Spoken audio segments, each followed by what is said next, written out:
Episode 4 கடைசியில் சிறுத்தை வேட்டையாடி வச்சிருந்த மானை அந்த சிறுத்தைக்கே தெரியாமல் தூக்கிட்டு வந்து அந்த மானை பச்சை கறியோட சாப்பிட்றாங்க. அதுக்கப்புறம் மானோட எலும்பை பாறையில் அடிக்கிறாங்க. கல் சிதறது, எலும்பு உடையவே இல்லை. என்னடா இத்தனை நாள் கல் தான் ஸ்ட்ராங்காக இருக்குதுன்னு நினச்சா இப்போ எலும்பு இதை விட ஸ்ட்ராங்காக இருக்குது அப்படின்னு நினச்சிக்கிட்டு இருந்து கொண்டிருக்கும் போதே சிறுத்தை வந்துட்டாப்ல. சிறுத்தை வந்தோன்னா போன எபிசோடு முடிஞ்சு. இது எபிசோடு 5. நம்ம சேனலை இப்போ தான் புதுசாக ஆரம்பிச்சிருக்கோம். என்னோடய வீடியோ எப்படி இருக்குது, நல்லா இருக்கா நல்லா இல்லையா, ஏதாவது கமெண்ட் பண்ணுங்கள். ஒரு லைக் கூட போட மாட்டேறீங்க. 4 வீடியோ போட்டேன். இதோட 4 வீடியோக்கும் ஒருத்தர் கூட ஒரு லைக் கொடுக்கல. நீங்கள் கொடுக்குற ஒவ்வொரு லைக் தான் எனக்கு உற்சாகமாக இருக்கும். நல்லா மூமெண்ட்டு, கதையை நல்லா எமோஷனலாக கொண்டு போவேன். எனக்கு வர வர இப்போ வீடியோ எடிட் பண்ணுறதுக்கு கூட கடுப்பாக வருது. ஏன்னா நீங்கள் ஒரு லைக் கூட போட மாட்டீங்க. பார்க்குறவங்க ஒருத்தங்க ஒரு லைக் கொடுங்க போதும் எனக்கு, அதுவே. இப்போது வாங்க கதைக்குள்ளே போகலாம்.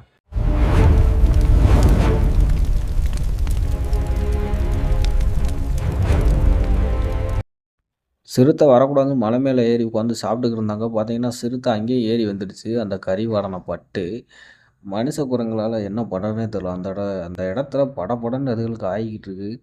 அப்போ தான் நம்ம ஹீரோவுக்கு ஒரு யோசனை வருது. நமக்கு தான் புதுசாக ஒரு எலும்பு ஆயுதமாக கிடச்சிருக்கு. அந்த எலும்பை வச்சு நம்ம அந்த சிறுத்தையை வந்து தடுக்கலாம். முதல்ல தற்காப்பு தான் பண்ணுது.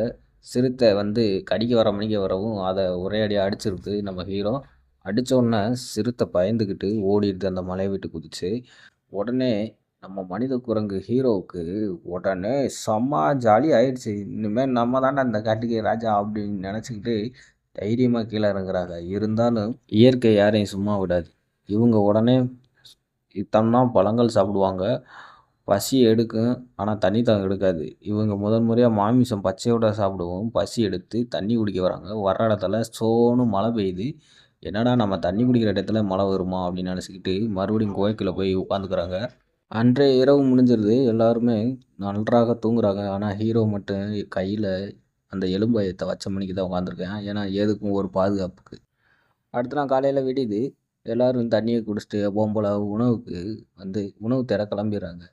இன்றைக்கி என்ன உணவு தேடுறாங்கன்னா கிழங்கு பறிக்கிறாங்க. ஹீரோ அந்த எலும்பை வச்சே குழி தோண்டுறான். குழி தோண்டி குழிக்குள்ளே இருக்க கிழங்கெல்லாம் எடுத்து சாப்பிட்றாங்க. அனைவரும் பகிர்ந்தே சாப்பிட்றாங்க. இப்போ தான் ஒரு முக்கியமான கட்டமே வருது. என்னன்னு பார்த்தீங்கன்னா, அவன் எதை ஆயுதமாக யூஸ் பண்ணுறானோ, எலும்பு, கற்கள் இதுகள்லாம் அதப்புறம் சேமித்து வைக்கிறான். சேமித்து வச்சுட்டு காய்ந்த புல்லுங்களாம் இருக்குங்களே, அந்த புல்லுங்களாம் எடுத்து ஒரு மெத்தையை ரெடி பண்ணுறான். எந்த ஒரு விலங்கும் இந்த மாதிரி வசதி வாய்ப்புலாம் பண்ணாது. 2வது பொருட்களை சேமிக்காது எந்த ஒரு விலங்கும். ஆனால் நம்ம மனித குரங்குகள் சேமிக்குது. அந்த கற்களையும் எலும்பையும் வச்சு காய்ந்த புல்களை வச்சு 2யும் இருக்கு கட்டி ஒரு ஆயுதமைக்கு யூஸ் பண்ணுறான்.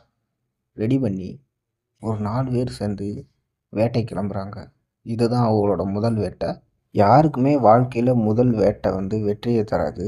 அதே மாதிரி தான் இவங்களும் பதுங்கியிருந்து போய் மானை துரத்தி அடிக்க முயன்றாங்க. ஆனால் மான் கூட்டம் சிதறி ஓடுகிறது. இருந்தாலும் அவங்களுக்கு ஒரு மான் கூட கிடைக்கல. அது அவங்களுக்கு ரொம்ப கவலையாக இருக்குது. ஒரு மானை கூட பிடிக்க முடியாது. ஏன் அவங்க வேட்டை கிளம்பிட்டாங்க? கறி திங்கிறதுல இவங்களுக்கு ரொம்ப நாக்கு அடிமையாயிடுச்சு. எப்போவுமே கிழங்குகளையும் பழத்தையும் சாப்பிட்றவங்க இப்போ கறிக்காக இயங்குறாங்க. வானத்தில் பார்த்தா பறவைகள் கூட்டமாக கூடிக்கிட்டு இருக்கு.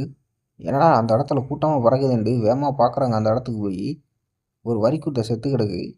அந்த வரிக்குத்திரையே மாமிசம் சாப்பிடும் பறவைகள்லாம் சாப்பிட்டுக்கிட்டு இருக்கு. அதை பார்த்தோன்னா அவங்களுக்கு ஒரே ஆனந்தம் ஆயிடுச்சு. வேகமாக ஓடி போய் அந்த பறவைகள்லாம் விரட்டி விட்டு நம்ம குகைக்கு கறியை எடுத்துகிட்டு வந்துட்டாங்க. என்னதான் இருந்தாலும் வேட்டைன்றது தோல்வியில் இருந்தாலும், ஆனால் உணவு எப்படியோ இங்கேருந்தா கிடச்சிருது. அன்னைக்கு இரவு நைட்டு சரியான மழை பெய்யுது. சரியான இடி விழுது. ஒரு மரத்தில் மரமே தீப்பிடிச்சி எரிஞ்சிக்கிட்டு இருக்கு. ஆனால் இவங்க இது வரைக்கும் நெருப்புன்றதை ஒன்று அறிந்திருந்திருக்கவே இல்லை. அதாவது நெருப்புனா என்னன்னே தெரியாது இவங்களுக்கு.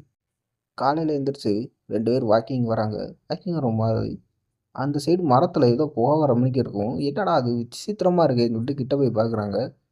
அது பார்த்தா நெருப்பு கொழுந்துட்டு எரியுது. தொட்டு பார்க்குறாங்க, தொட முடியல. அனல் ரொம்ப இருக்குது, சூடு இருக்குது.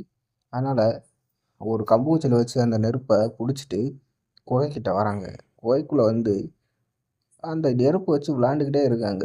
ஆனால் குகை முள்ள வெளிச்சமாக இருக்குது. எல்லாத்துக்கும் ஆச்சரியமாக இருக்குது. என்னடா இது, இதை தொடவும் முடியல, ஒன்றும் பண்ண முடியல, ஆனால் வெளிச்சமாக இருக்குது. இதனால் நம்மளுக்கு என்னடா பயன் அப்படின்ட்டு ஒன்றுமே புரியல. உடனே அவங்க மாமிசம் வச்சுருந்தாங்களே, அதை அப்படியே அந்த நெருப்பில் போட்டு பார்க்குறேன் ஹீரோ.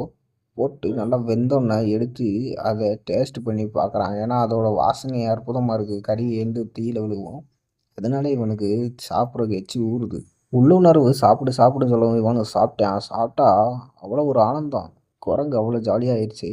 ஏன்னா சுட்ட கறி சாப்பிட்டா அவ்வளோ டேஸ்ட்டாக இருக்கும் போல். இனிமேல் நமக்கு மாமிசம் கிடச்சா அதை சுட்டு தான் சாப்பிடணும் அப்படின்னு சொல்லிட்டு சைகையாலே பேசுகிறாங்க.